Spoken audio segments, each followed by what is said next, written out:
Welcome to the Sticks. I'm Driggs, and as you can see, I'm here by myself tonight.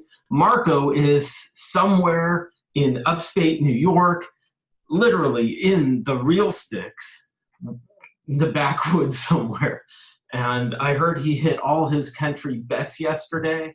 He licked a frog. He was wearing suspenders. He was racing cars. He's having a great time out there, baling hay, doing whatever they do out there on the farms.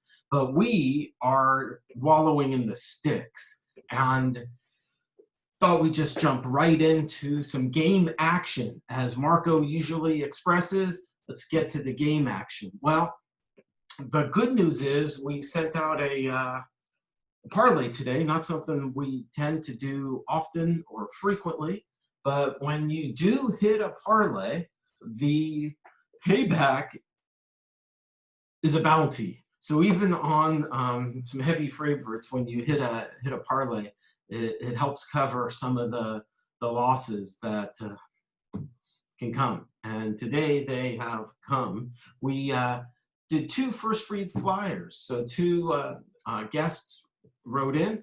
The first was the Dodgers and Angels game. That game stands at 7 after 4, and we have the over 9 in that. So provided that the Angels bullpen doesn't suddenly pitch differently than they've been pitching all season long, that game is in good shape.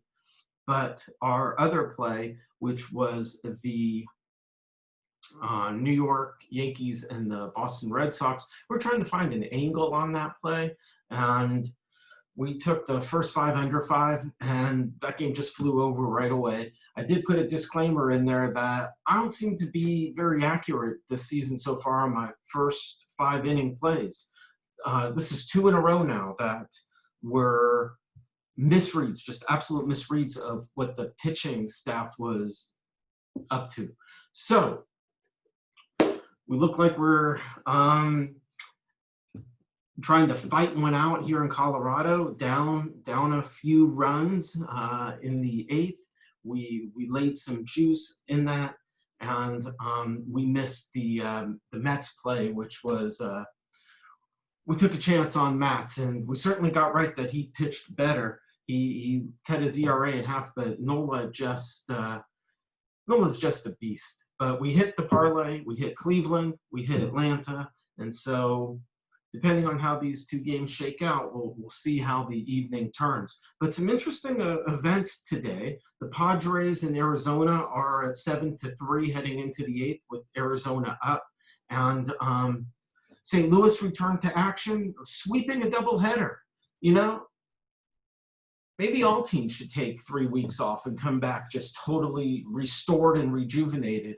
You know, we've been talking about how maybe it's a disadvantage. Everybody kind of thinks it's a disadvantage because they're rusty. St. Louis is rusty. Well, we know they're perfectly healthy. That's why they're back. And they're well rested, playing against teams that have now played 3 weeks of a difficult Major League Baseball season. St. Louis has everything aligned and organized. And I think the Reds saw that because Cincinnati Reds had a guy test positive today. We assume that's not a strategy. Maybe they saw what the Cards were about to do. Yeah, I know that the word of the test came last night, but they saw what the Cards were up to. And maybe the Reds would like to take 2-3 weeks off and then get to play all these teams and all these doubleheaders when all these teams are so exhausted and tired from having been playing their brains out. Playing their brains out, thinking their brains out, but maybe this is strategic. Meanwhile, Minnesota and Kansas City split a doubleheader, 2-4 and 4-2. Minnesota winning the first one, losing the second one. I almost went on this Milwaukee Cubs game. It looked like a good bounce back spot, but we just couldn't get there. And Oakland comes back to win in the 9th inning again. If you're San Francisco, you probably just want to shoot yourself. Baltimore, another win over Washington. And Houston ekes out a victory over Seattle. So Colorado does get a run at 6-3 in the 8th. and we'd like to see some more runs in the Dodger Angel game. And so our first free flyer hangs at 9-4 with a game in progress. And we are day 6 of 7 days into the week. So depending on how tonight turns out, tomorrow will be the determining factor whether this is a profitable week or this is a week we take a hit on. So hopefully by the end of the show, we'll be able to regroup and talk about that. But now I am absolutely delighted. I'm so energized and so excited to introduce our guest for the evening, Nancy Pirozzi. Let's bring her in. So, ladies and gentlemen, welcome Nancy to the show. It's great to see you. How are you doing?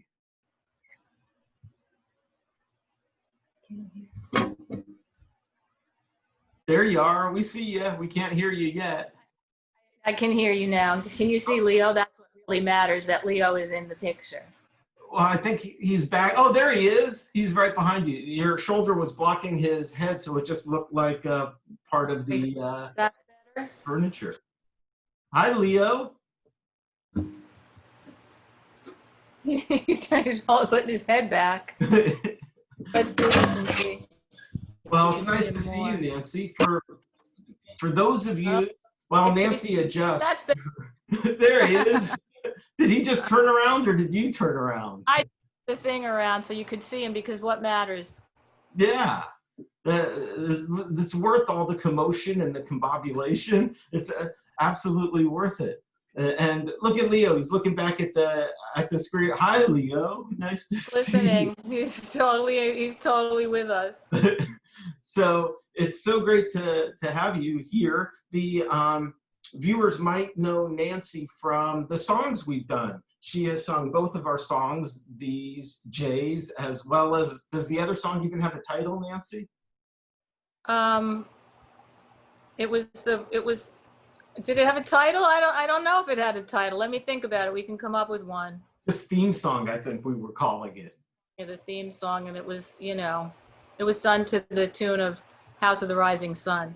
Yeah. And how was that determined to do it to that? Because I was kind of out of all of that production. Yeah, well, Mark sent me the lyrics, and I looked at them, and I just listened to a couple of tunes that I thought might work. First one I listened to was Dylan's Blowing in the Wind, and I could have made that work, but when I went to House of the Rising Sun and I saw the gambling line in it, that was it. Yeah. I didn't have to go any further. I made it work. Yeah, you understand what it is we're trying to do here. Yeah. Yeah.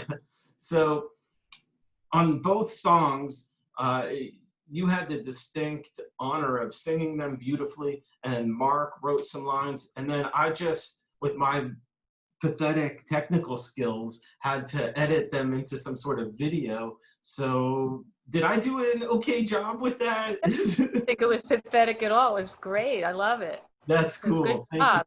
I didn't do it, I'm an amateur at doing that too. I'm not a singer.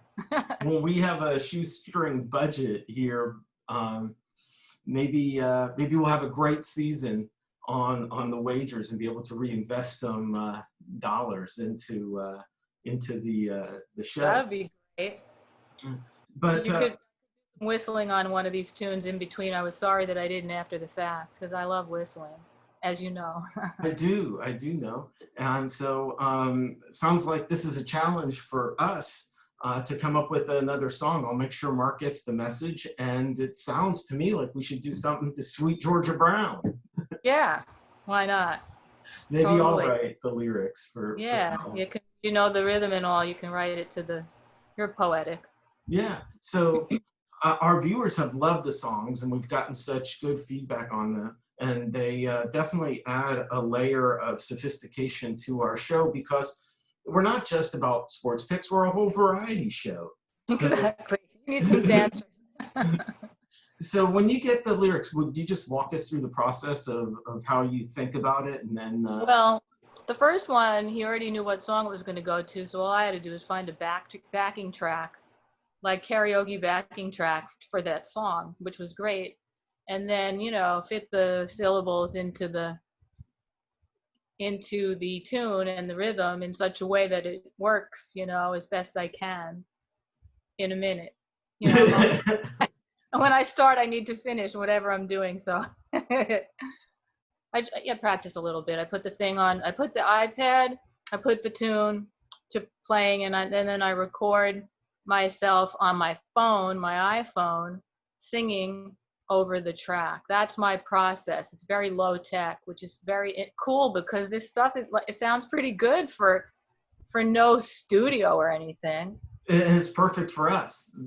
We want it to be as simple and unprofessional as possible with a Totally. I'm as unprofessional as a person can get.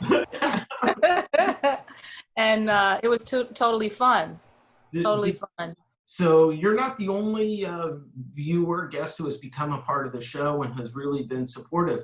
Did you see the show yesterday where I showed that a guest sent me in? I don't know, the glare is kind of tight, but can you tell what these are? Like, yeah, I thought that's what it was. The Cracker Jack used to be when we were kids, my sister would get it first and take all the nuts. Now there's like one nut in the whole box, right? Yeah. But the prize is still my favorite thing, and it's the prize, of course. How can I forget the prize? And obviously, it's not like the prize is something. It's not like the prizes we send out from here at Picks for Sticks, but just the fact that it's a prize, I still want to get it. I still want to open it. Still want to see it, and that's still the most important thing to me. And then it's like every time I still think it's going to be worth seeing and getting. So I still wind up disappointed, and then there's only one nut, and you get even more disappointed. But it turns out the person who sent this saw the show last night while I was saying thank you, and they were like, they sent back, those aren't for you, they're for your father. So, that's great. So tell me, what kind of prizes do you actually give out? Well, we keep it secret, so I will tell you off camera, but I will tell you this. The last prize we sent out was, it cost $14 to mail. Not the prize, but the mailing was $14. So our prize has some bulk and some weight in it. So was it a ballot? What's that? Was it a ballot? A ballot? It was a stack of ballots. Vote for all those missing ballots. Right. So, which is funny because yesterday I did a whole bit about how Dodger Stadium is being turned into a polling place, but all the ballots are going to be like all-star ballots. So voting, degrees at my house. It's 1,000 degrees in here. I have a fan on, and I just noticed that it's blowing my hair. I'm like a professional model. Doing a photo shoot. Who knew? Right. So. Oh, he's so happy that he gets to be in it. He's doing his own shoot. But I know you're obviously. He has some pics. He what? Leo has pics. Oh, he does. We're going to get those in a minute. But okay. I know that you're very talented and you teach music and you also sing, but you do perform comedy as well. And just for any viewers out there, you and I did a series a few years ago that's still available on YouTube called Micro Lectures. So if you want to see Nancy lecturing and being hilarious, just look up on YouTube Micro Lectures, and there's some great stuff there. So, thank you for the promo. Yeah, of course. And what are Leo's picks? What's he got for us tonight? He says it's a secret and he's not going to tell me. Oh, well, that's the way cats are. He'll let you know if he won, though. He said, if you let me out, I'll tell you, and I can't let him out. Oh, yeah, no. Yeah. Poor little kitten. How old is he now? 4. 4. Nice. I think he was 4 in April, yeah. Okay, cool. Well, we're going to come up with another song, Nancy. We'll try to get you, and we'd be just... Thanks for inviting me.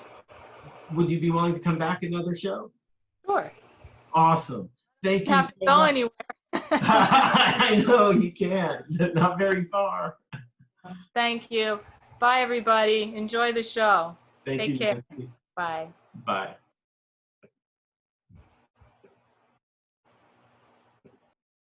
All right.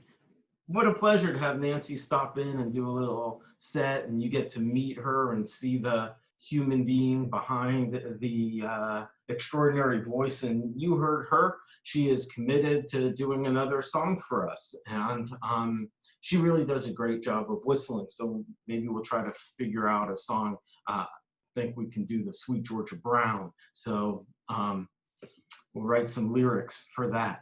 But let's check back in on the games and see if anything has turned in our favor while we were enjoying talking to Nancy. Let's see, the Angels have scored a few runs and have taken the lead in that game 5-4. So that's 9. There are 9 runs. It's the bottom of the 5th, so we've got half a game to get one more run. Lord knows we've all been in a situation where you hit the number with half a game to go, and then suddenly nothing else happens. So don't want to count that. We go to the top of the 9th in Coors Field, where things are not looking as promising, with Texas at 6-3. So I have a few more jokes to make that I'd like to get to, a few more things to articulate, a few more points to get to, and a polemic to give before this show ends. Now, the point I was making about the Reds may be strategizing about having COVID in order to get 3 weeks of rest in order to then get to play against the teams in the league that are worn out and exhausted. The fact remains that there have now been 21 consecutive days on which at least one game is postponed because of the virus. So that will obviously continue into the weekend and maybe beyond. But it brings me back to the point that Dr. Berger was making on the show last night about on-field COVID testing. And I want to say that it sounds like a good idea to me. So we talked, if you can see that interview, you can see the way it could be utilized, but it led to a great discussion at dinner tonight over strategy and how to use that. And so in the upcoming shows, be looking for some expanded commentary on on-field COVID testing. But at dinner tonight, dinner with the folks, Dad was bringing up an interesting point about how this tournament, we should stop calling it a tournament. Like, hey, Dad, how do you know we call it a tournament? You don't even watch the shows. He's like, oh, your mother tells me. So I find it hard to believe that the piece my mom, ahoy mom, shout out to you, that she would take from the show is to develop some sort of emotional attachment one way or to another to whether we're calling it a season or calling it a tournament, and relay that to my father in such a way that my father would then develop an argument against us calling it a tournament. But he want to express directly to me tonight over a cocktail that we need to stop calling it a tournament. And his point was that if you call it a tournament, that implies that you are putting an asterisk next to the tournament. And he says, or next to the season, and this season should not have a tournament. I'm like, what are you talking about? It's a COVID riddled new rules. He says none of that matters. It's 60 games. Rules change all the time. There's all sorts of different rules, he argues. And then he expresses that the amount of games played has changed all the time as well. And he points out to the fact that Major League Baseball has played a variety of amount of games over a very long time. And so I did the research, and he was saying, when did teams start to play 162 games? Why is that the magic number? And he said before that it was 154, and I know he's exactly right about that. And so I did the research. Teams have been playing 154 games since 1920. They played 154 in 1920 up until 1962. In 1962, teams switched to 162 games. In the American League, they went to 162 games in 1961. And so Dad's point is, All the seasons before that don't have asterisks. They don't.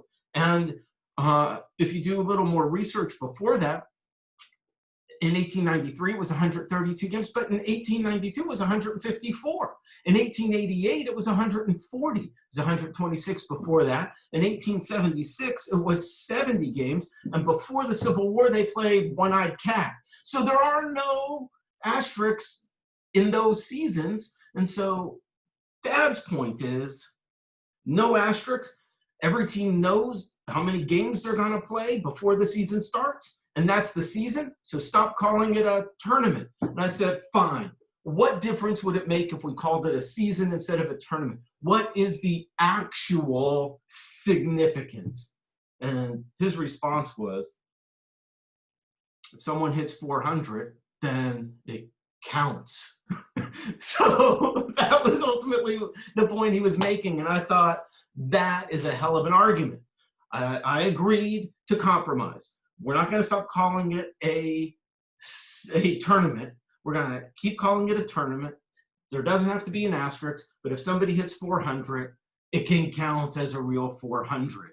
So that was the compromise I made with him. If you agree or disagree, feel free to write us an email. But his point is extremely well taken. I get it. I understand. Meanwhile, did you see, talking about 60 games, Bo Bichette has the most hits in a player's first 60 games.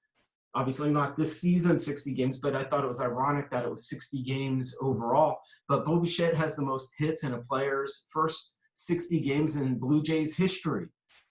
How about that? The most hits for a Blue Jay over 60 games. And I was thinking, based on the way the ball's been flying out of Buffalo the past few days, he probably got all those hits last week.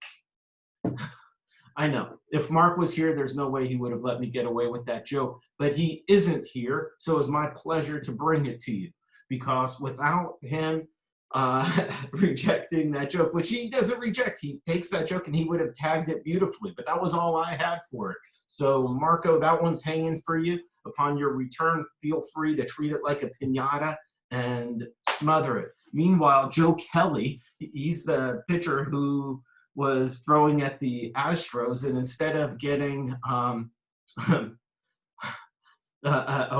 national award for that, he was suspended. But he accused Dusty Baker, you may have seen, of being a bully. He said that Baker was yelling at him about his skinny ass and to get it back on the mound, and felt Baker was bullying him. Obviously, he's being silly and just being sarcastic, but I thought it was hilarious that that Joe Kelly, who was throwing at the Astro players, was annoyed with Dusty Baker, who was a Dodger. Kelly is just a rental player to throw the ball at the Astros. Thought that was funny. Let's see, what else do we have? I got a couple of spam texts today. I just don't get it. You know, we put our heart and souls here into every play we release. We even point out what could be flaws in our own analysis or provide warnings about potential plays before they're picked. And every play we make, we understand is a gamble and a risk.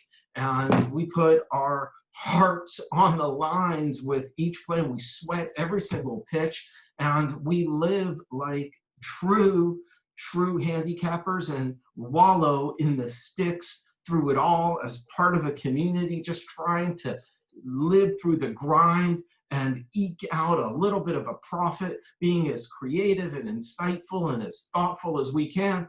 And then these guys, these clowns, just send these spam texts like this one I got today, and it reads, "Huge play in basketball today." Like, hold on a second. For a month, you've been texting me about all your brilliant baseball plays. All of a sudden, out of the blue, you're dropping a basketball play, and it's a huge play? How about building up a little bit? How about, and we're gonna try a little basketball game today? But huge play, basketball, just all of a sudden. It's a different sport, and it's a huge play. Not cool. We at Picks for Sticks will never do that to you. So I wanted to take a moment without with Marco not here. I wanted to take a moment and give him some credit. This is a book that I know it's tough to see because of the glare, but here you can see. This is a book that Marco and I wrote together a few years ago. It's called I Am the Judge. And this is a fun little book to develop your skill to think like a lawyer and act like a judge. I really like that concept about this. Could be a fun little guide for laymen who are wondering about how attorneys think and why court cases are decided the way they are. I like to use it with my mock trial students. Some other teachers have talked about how the activities in here are useful and entertaining. It's been reviewed by a number of educators, as well as my favorite review comes from Al Kasha, a two-time Academy Award-winning composer-songwriter. And he said, I Am the Judge inspires students to learn about the legal system in an innovative way with interesting cases that energize reading and critical thinking. But you don't have to be a teacher or a student. You could just have an interest in the law, and I Am the Judge really helps work you through that. We had it illustrated by a lady who worked for Disney, illustrating Disney, and there's some great illustrations in there. You can go to teacherspayteachers.com and buy a digital version, or send us an email and we'll send you a signed copy if you are looking to get a copy. That way we'll include it in your prize pack. So I just want to make you aware of some of the other endeavors we do that I think are worth promoting and worthy of knowing about. Let's check the games before we go into our first reads and see what's going on. Colorado's got a guy on there making a push for it. At least they're not going down quietly. It's 6-4. They're down 2. They got a guy on with an out. In the Dodger Angel game, the total remains at 9 with no outs in the top of the 6th. So on to first reads tomorrow. Now, it's Sunday, my favorite day in baseball. And my favorite part of the day is after the slate, because then you do all your mathematics, you do all your numbers, you do all your calibration, you do all your calculation, while the teams, half of them are flying and traveling, the other half are adjusting their rotations and their injuries. They're making adjustments, teams are traveling, and you're all getting ready for the next week. The handicappers, the fans, and the players and teams. And so it's just really a cool day, unlike in any other sport, just the way it all just shakes out that day. And of course, Sunday traditionally is the day when stars will get rested. Maybe teams will rest players. It's a day where lineups are a little bit different. But in this tournament, we haven't seen Sunday play like traditional Sundays yet. And so this is the fourth Sunday coming up. And so we'll take that all into account. But it counts for us as the final day of the week. So we've gone 6 days. Tomorrow will be the 7th day of the week. And depending on how the games shake out tonight, the last 2 games will either be about even, up a little, or just down a little. But we'll be ready to have a determinative Sunday. And Sunday begins with the Blue Jays and the Rays finishing up the game that got rain. Washington and Baltimore can conclude their series, I believe. Yeah, that's how that game sets up, with Scherzer against Means. Means has pitched better than his ERA, and Scherzer is just struggling to be to to to, to get deeper into a game without issues. The Mets and Philadelphia, you know what I think of Nola. He beat us today. We went against the guy we think so highly of, and it's Wheeler for Philadelphia. And some people think Wheeler's better than Nola against Porcello, who is a disaster. Tampa Bay and Toronto will pick up in the second game with Chirinos against Shoemaker, and Shoemaker looking for his first win. Cleveland and Detroit continue their series. Pletko against Fulmer, and this guy Pletko is real interesting. He is obviously filling in for Clevenger, and he's going to get another turn in the rotation. And on the other side of things, one wonders why Fulmer is getting any more turns in anybody's rotation at this point. So important game for both these pitchers to show that they belong where they're at.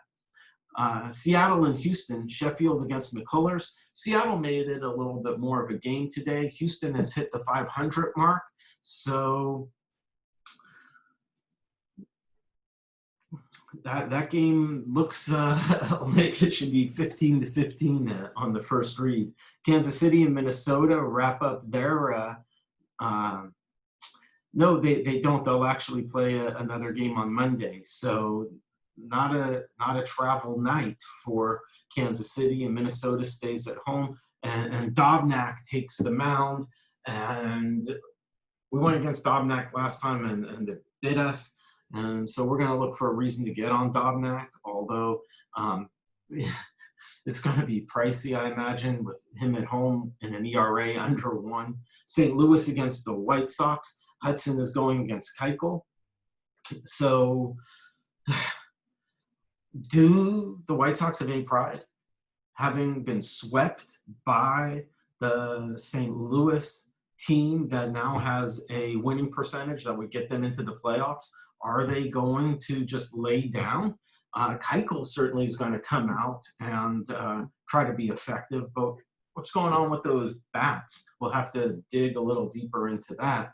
Milwaukee and Chicago, the Cubs get Lester, and Milwaukee gets Lindblom. These guys have been just outstanding, both of these pitchers, but this is looking to me like it's kind of a good bounce back spot for the Cubs, especially after losing an extra innings tonight. Texas goes against Colorado to wrap up that series. I believe that's the end of that series. It is. And Allard goes against Gray. So when is the ball going to start flying out of that stadium again? Oakland, San Francisco. San Francisco, if you want to play this game and you want San Francisco, try to only do the first 5 because they have fallen apart in the 9th the past couple nights. And that's Fears against Webb, and the Dodgers play the Angels at 1 o'clock, and I think that's the final game in that series. It is May against Tehran, and as good as May has been is as bad as Tehran has been. But we all know Tehran was delayed getting started this season due to COVID-related issues and travel-related issues, so maybe he just hasn't been ready to go. Maybe he will find his form, but was probably wishing a lot. Richards, Richards, Garrett Richards goes for San Diego tomorrow against Arizona, but these San Diego bats have gone not just cold, but frozen. And if you're a frozen bat, maybe what you want to do is see Robbie Ray take the mound, because this guy is not the same guy as he has been in years past. So real possibility that maybe Ray is going to be setting himself up, is going to be set up for a disaster. Meanwhile, San Diego now is right around 11-10, 11-11, depending on what happens tonight. And the evening game, as if it was 5 years ago, is Boston and the Yankees. And I understand why that becomes the primetime game, just because these are the two teams that appeal to everybody. But Mazza against Hap is Boston. Does Boston even care? I know that's kind of the cliche, but people who have been saying they might just be trying to get the first pick, based on what they're doing, it's hard to argue that they aren't. Maybe they do want the first pick. They don't seem to want to care about the season. So, who is this pitching? They've recalled Chris Mazza, and it'll be the first start of his career, prime time against J.A. Happ, who really, all things being considered, if he's going to get his act together, it should be against this Boston team at home in a meaningful prime time situation. So that's the slate tomorrow. That's what we're looking at.